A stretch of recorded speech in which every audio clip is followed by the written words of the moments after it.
Okay, hi guys.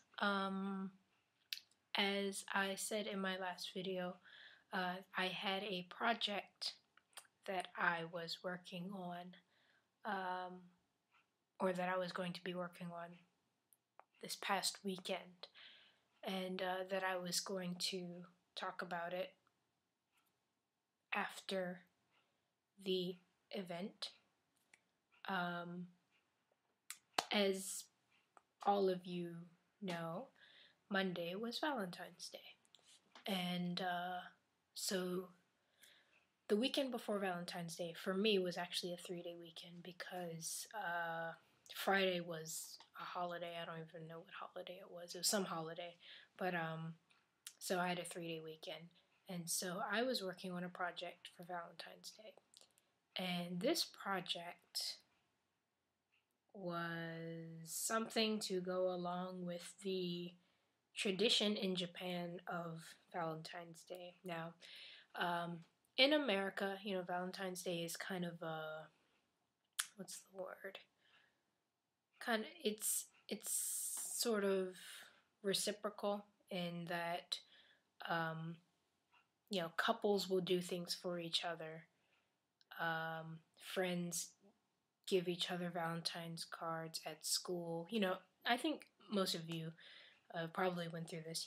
On Valentine's Day, you had a Valentine's Day party at school, and everybody had Valentine's Day cards or candy, and they would pass them out to everybody in their class, that kind of thing. Um, it's kind of sort of for everybody to receive something.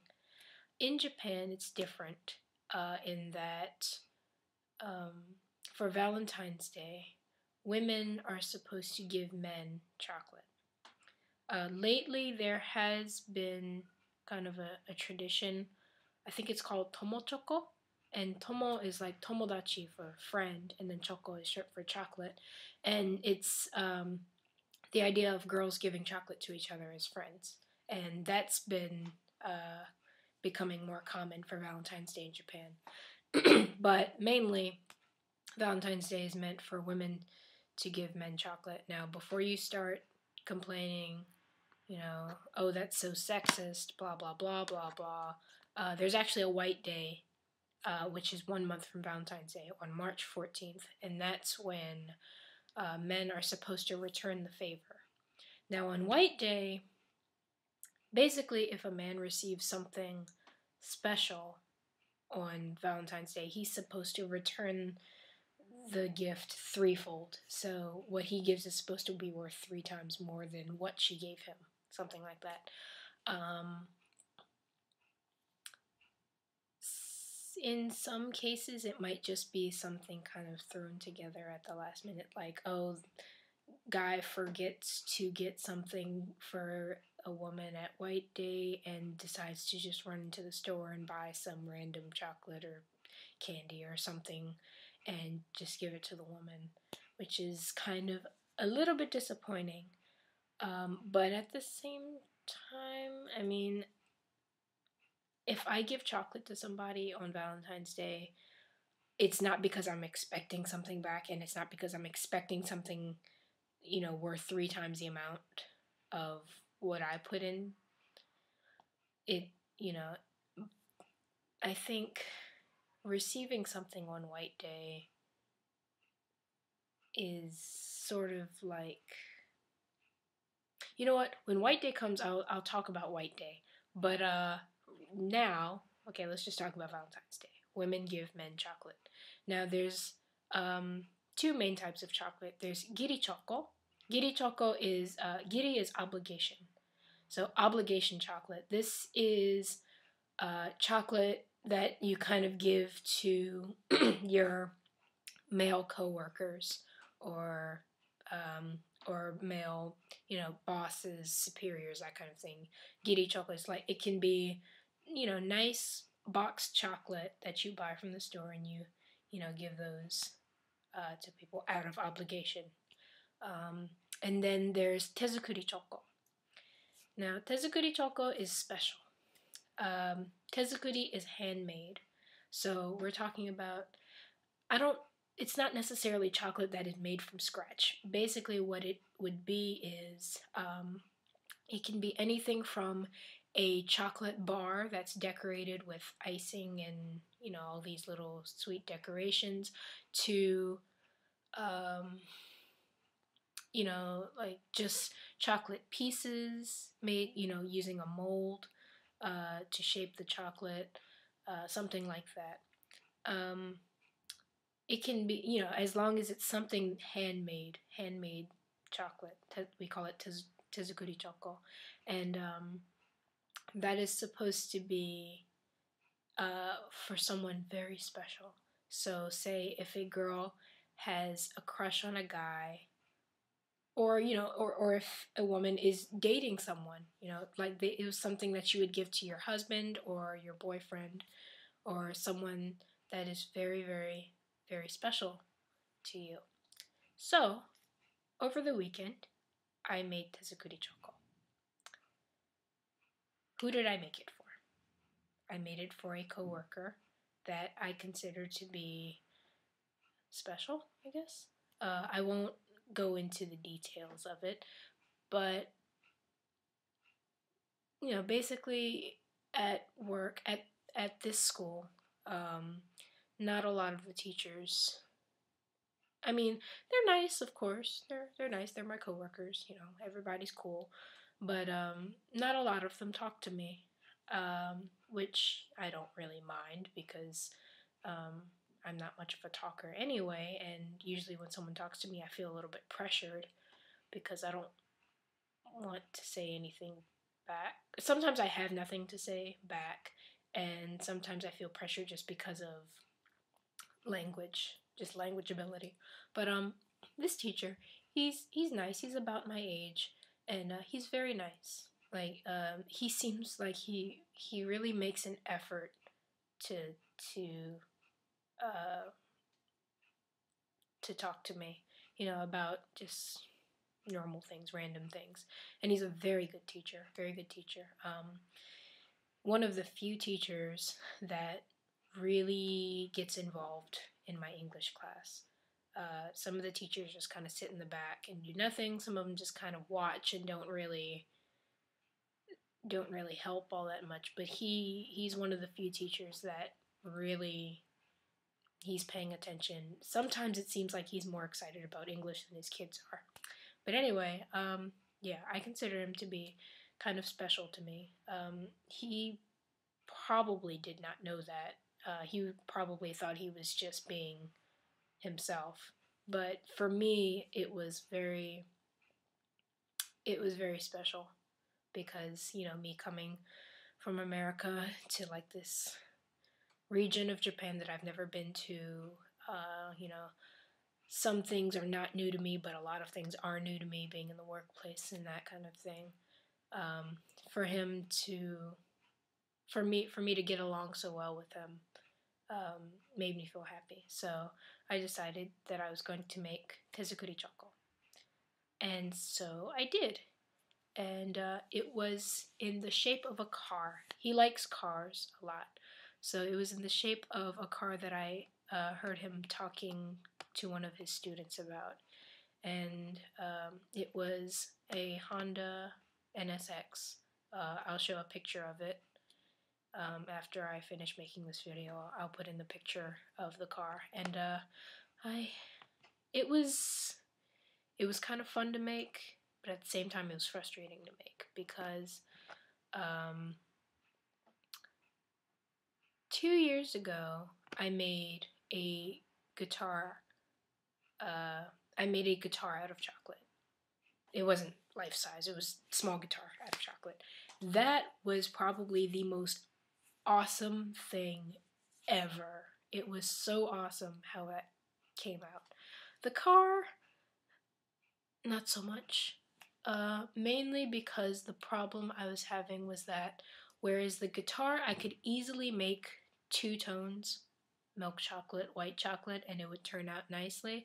The car, which doesn't require as much detail, would have looked bland if I did not add something to it. So I had to add some color, and I had to figure out how I was going to add the color.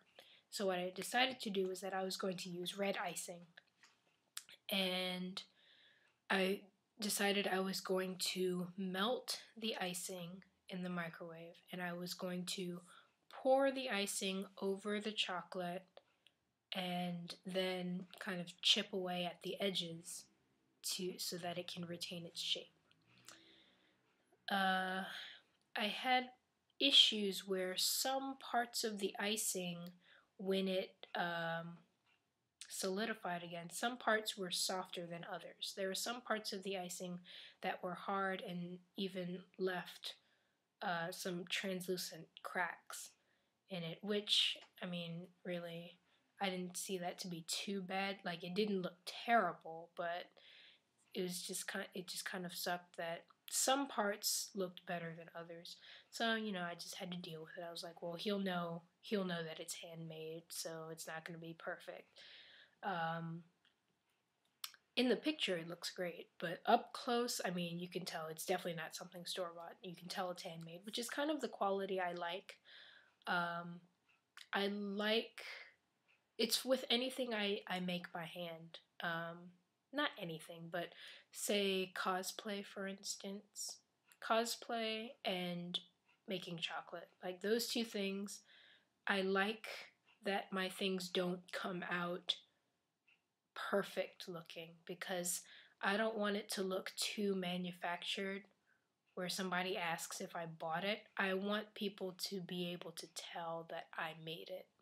So, you know, I guess the cracks weren't such a bad thing. But yeah, I had to make the car red. I made it red, so I had to use icing for that. The wheels, at first I was going to make the wheels out of chocolate too, but then I decided Oreos would be perfect, because all I could do was that I had to twist the Oreo carefully so that all of the cream would end up on one side. And then I would just use a tool to kind of draw detail into the cream and then decorate it with stuff. And then just glue the wheel onto the car using icing as the glue, and just attach it to the car. So when I was finished, you know, it came out pretty nicely.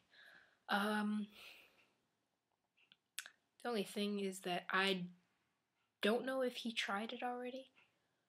I was going to tell him that chocolate and icing might be too sweet, so if he didn't like it, it would be okay for him not to eat it. But when I gave it to him, the words would not come out of my mouth. But I don't know what it is talking to him. Like, well, it's not really talking to him. It's more like he's talking to me, and I just say, hi, hi, hi. Like, I can't, for some reason, it's like the words just don't come out of my mouth, and it's like, it's not really much of a conversation. It's more like him talking to me, and I just kind of respond. But, yeah, like, the words would not come out of my mouth, so I didn't tell him, you know, that it was that, you know, I wasn't 100% confident in how it would taste. I mean, I tasted it. I took samples of chocolate and icing, and I tried it to see what it would taste like, and it's definitely edible. For people that really like sugar, they'll like it. But I don't know what his taste is, so yeah, I forgot to tell him. So I'll probably ask tomorrow if he liked it, and I'll tell him that it's okay to tell me the truth. But which he'll probably still lie anyway.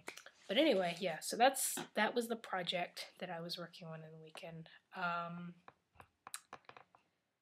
Yeah. So yeah, that's really all I have to say about that. Um,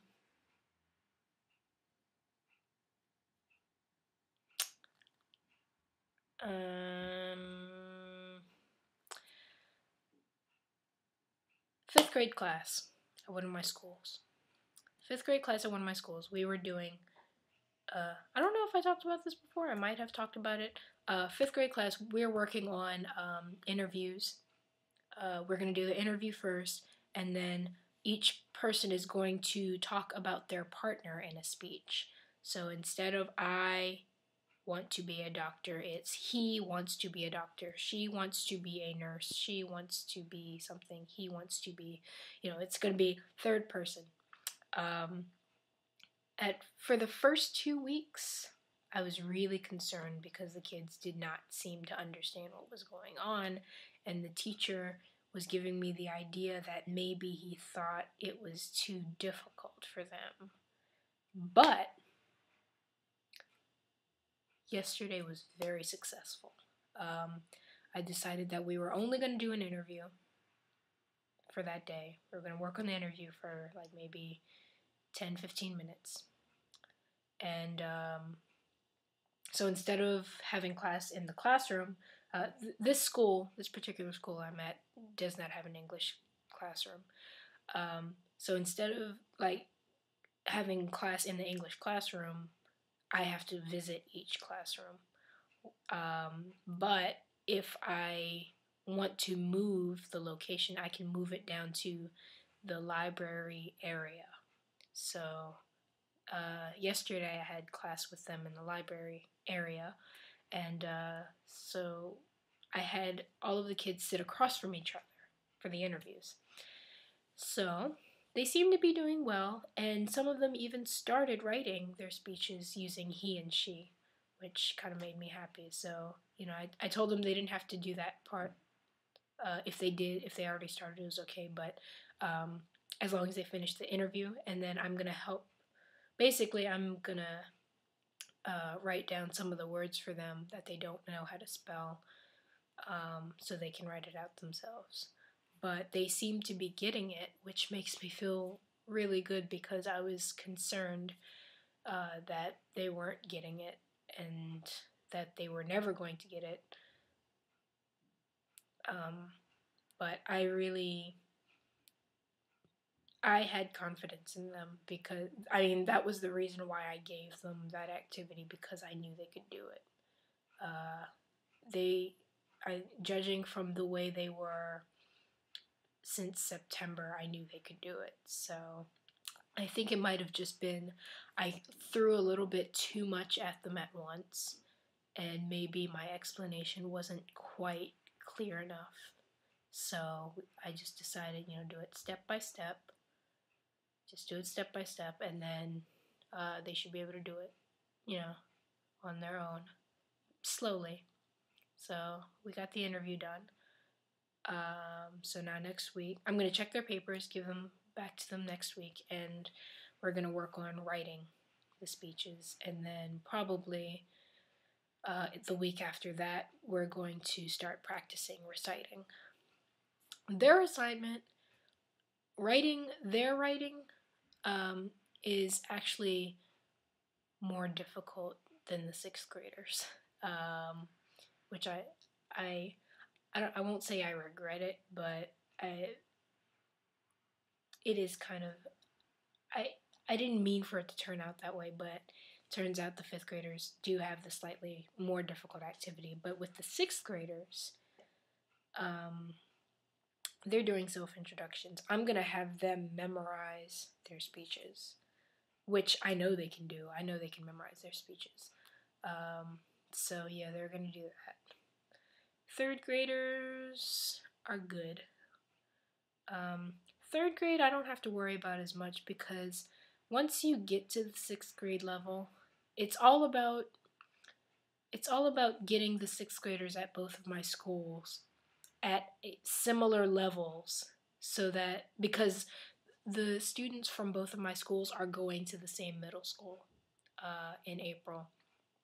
So they're going to have the same English classes, and they need to have the same knowledge. They have to have the same level of knowledge. So that's what's important, getting the 6th graders, at kind of an equal level. 3rd grade, not so much, but I will say that the 3rd graders at one of my schools, way more advanced than the 3rd graders at my other school. It's just like, at this school we're working on skits, tea or coffee, how much is this, that kind of thing. We're working on short skits. The third graders at my other school, that would be impossible. There's no way they could do that. No way they could do it in the amount of time that these kids are doing it. I don't understand why there's such a huge gap. But there is. I'm not sure what I can say about my fourth graders because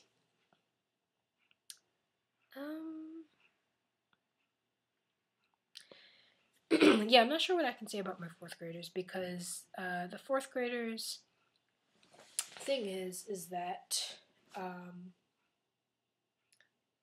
the fourth graders at one of my schools, there are 2 fourth grade classes at one of my schools, and there are 3 fourth grade classes at the other. The one with 2 classes, one of those classes is taught by my English supervisor. And so that class goes very, very smoothly. The other class in that school, complete opposite. Like, they don't focus, they don't really participate all that much, they don't understand as much. Like, these 2 classes have been reading an English version of a Japanese folktale, Momotaro, the Peach Boy. And the class with the English supervisor, they're reading so well. We've been reading it every week, and they can just do it so well. Basically, I can read a sentence, and they repeat it. The other class, what frustrates me is that I can't do the same thing. I can't read an entire sentence and then have them read that same sentence. No, I have to read 3 words at a time. Even though we've been reading this book since November, I still have to read it 3 words at a time, and I do not understand why that is. I don't know if my supervisor has been giving her class extra practice time or extra review time. I don't think so. But I can understand if there are some kids in that class that were behind that just couldn't do it or had trouble doing it. But it seems like everybody in that class is just they're not at the same level. And I don't know what to think about that because it's not, I don't think it can't be my fault. I'm not the one who makes the lesson, and I read, we do the same activities. We do the exact same activities with both classes, and I don't do anything differently with either one. So I don't understand why one class has no trouble and the other class still has trouble reading this book after 1, 2, 3, almost 4 months. Fortunately, it's only 4th grade, not 6th grade, so it's not like we have to worry about any transition to a different school. And not only that, but the next year, those 2 classes are going to be mixed together. So I think it's gonna even out a little bit, but it's frustrating that this is the same class. I don't know if you might remember, or you probably don't remember, but I talked about them at the beginning. The very first time I taught them, they were the most ridiculous, craziest class I had ever taught. Like, they just did not want to listen. Their teacher couldn't really control them, that kind of thing. They started to mellow out a little bit, but now they're kind of getting rowdy again. Hard to deal with. I don't like disciplining kids. I really hate disciplining kids. Especially when the teacher's there. If the teacher is not there and it's just me, I have no problem disciplining them. Last week, one of my 5th grade classes their teacher wasn't in the classroom, and it was just me for like maybe less than 5 minutes. The teacher wasn't there. This class was really loud, not listening to me, and I hit, against the board and said, "Hey," and they all were quiet. If the teacher's not there, I have no problem disciplining them. But sometimes I feel like if the homeroom teacher is there, the homeroom teacher is like their parent. I mean, that's the person that they spend the most time with. So I feel like it's the homeroom teacher's job to discipline, not mine, which is why when the homeroom teacher is there, I don't feel comfortable disciplining the class because I feel like it's like having somebody else's parent disciplining your child, which I personally don't have a problem with as long as it's not someone else's. Well, let's just go into that later. Anyway, I'm rambling. Anyway, I just wanted to talk about Valentine's Day project. The other video about the Japanese, still haven't gotten around to it. I've been busy. Sorry. I think that's it. So, sorry. I know my videos are probably boring, and I know the majority of you probably don't even watch them all the way to the end, but if you do watch them to the end, then thank you. I really appreciate it, because, I'm not funny like all of the other YouTube celebrities, and I don't have big boobs like some of the other YouTube celebrities. I can't really think of any off the top of my head. And I don't wear outrageous costumes like Lady Gaga, and I don't have cool coconut looking hair like Justin Bieber. So I'm just, a regular, normal person making videos for like nobody. But thank you. Thank you for watching if you watched all the way to the end. So yeah. I feel like there's something coming up, but I don't know what it is. When it comes up, I'll probably make another video. So, I'll see ya.